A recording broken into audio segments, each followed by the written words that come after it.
Bom, vamos para a parte 2 do Idealizando o nosso projeto. Eu tenho algumas ideias aqui, que nessa pausa aqui para fazer um para outro, eu quero colocar aqui uma seção de regras. Business Rules, né? Regras de negócio. Vocês vão se deparar ao longo disso, vão ver bastante essa nomenclatura de regras de negócio, então eu quero já meio que introduzir para vocês para ficar bem claro. Eu vou definir basicamente regras que a gente vai ter que implementar no nosso sistema. Isso é especificamente quando a gente estiver na camada de service. Por quê? Porque a gente vai querer que toda requisição que chegar ou toda ação que o nosso sistema tomar, a gente implemente essas regras de negócio. Então a gente vai trancar possíveis coisas. E aqui já vem uma parada legal. Uma coisa que eu não falei que teria, mas com essa ideia vai ter agora, é, por exemplo, o Spring Validation. Então, a gente vai criar várias validações ali que vai ser bem legal para a gente não permitir que algumas coisas aconteçam. Por exemplo, uma das regras de negócio que eu quero ter aqui é não é permitido a criação de produtos com preço negativo. Ou melhor, só é possível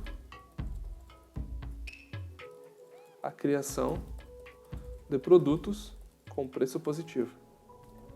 Ou seja, sempre maior que zero. Beleza? Uma outra coisa importante. Não é possível pesquisar produtos que não estão disponíveis. Ou seja, a gente tem um campinho ali, que é o isAvailable, que a gente quer justamente usar ele como regra de negócio. A gente não quer só brincar de mensageria para atualizar como false ou como true. A gente quer literalmente utilizar ele como se fosse uma regra de negócio, como se fosse algo importante ali, beleza? Outra coisa que a gente não vai permitir, né? Não é possível inserir descrições com menos de 50 caracteres. Então, essa é mais uma regra de negócio que a gente vai ter ali e eu acho que fecha. O nome não precisa, todos os outros a gente tem ali. Para todos os outros campos a gente tem uma regra e eu acho que esse ponto é bem legal, porque quando a gente lê essa Business Rules, mais que um CRUD, mais do que só receber request, salvar em banco de dados e tudo mais, a gente vai fazer validação de campos, vai fazer um monte de coisa ali para identificar se tudo que a gente tem de requisito de negócio do nosso sistema está funcional. Então são essas as regras de negócio que a gente vai contemplar ali durante a criação do nosso sistema, para ele não ser só aquele crudizão básico e tudo mais, a gente vem aqui e cria. Então, eu acho que, revisando aqui, né, a gente tem o product com nossos endpoints, o nosso model, com algumas regras de negócio. Fechou. A gente pode agora utilizar mais um tópico grande aqui para criar o nosso outro microserviço. Eu quero que o outro microserviço seja o Warehouse MS, né? Que é o nosso armazém ou o nosso estoque. Esse é o cara que vai ser responsável por enviar ou não as mensagens ali de produtos. Então, vai ser um carinha bem legal da gente trabalhar. Para eu não perder muito tempo, vou pegar todos esses endpoints aqui, toda essa estrutura que eu já tenho aqui.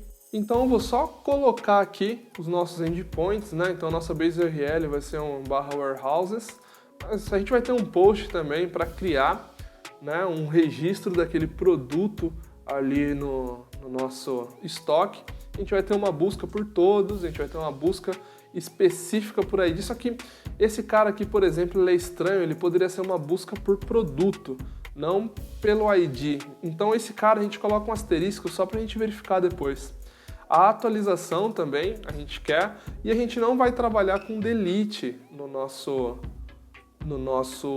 warehouse. Eu não quero remover produtos, eu quero só que eles sejam zero. Ou eu parei de vender, ou eu tenho um produto lá, então eles não podem não existir. Então a gente não vai ter um endpoint, por exemplo, de deleção. Esse update aqui eu vou deixar com uma estrelinha, porque durante o tempo a gente vai pensar se é nesse cara que a gente vai postar a mensagem na Rabbit ou não. Vamos chegar lá.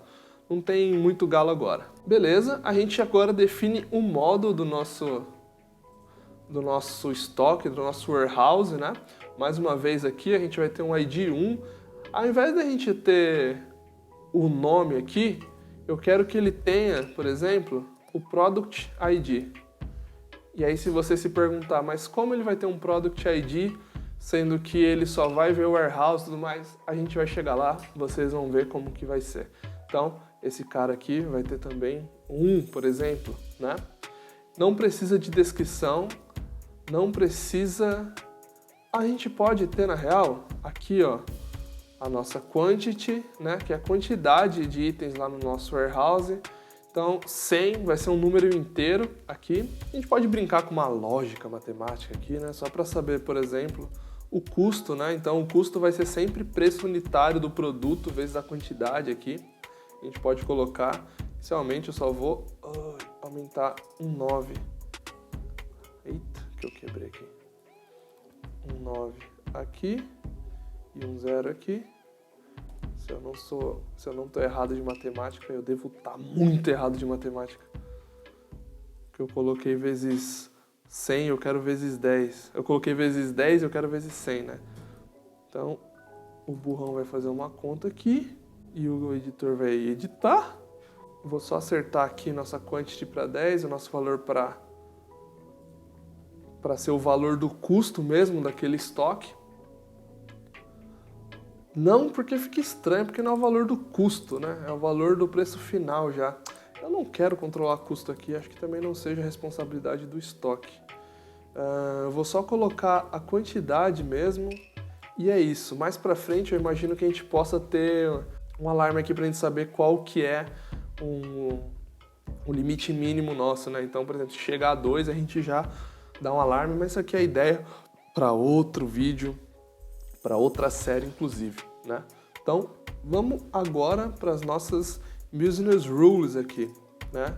Para finalizar. Inicialmente, acho que ele só precisa mesmo do ID do produto e da quantidade. Acho que é suficiente para a gente mexer aqui com o nosso estoque, né? Lembrando que trabalhar com estoque é uma parada sempre complexa, mas a gente não quer deixar complexa a lógica, a gente só quer aprender a programar, virar um back-end aí, sabendo essas coisas. Lógico que a gente vai aprendendo ao longo do tempo, beleza?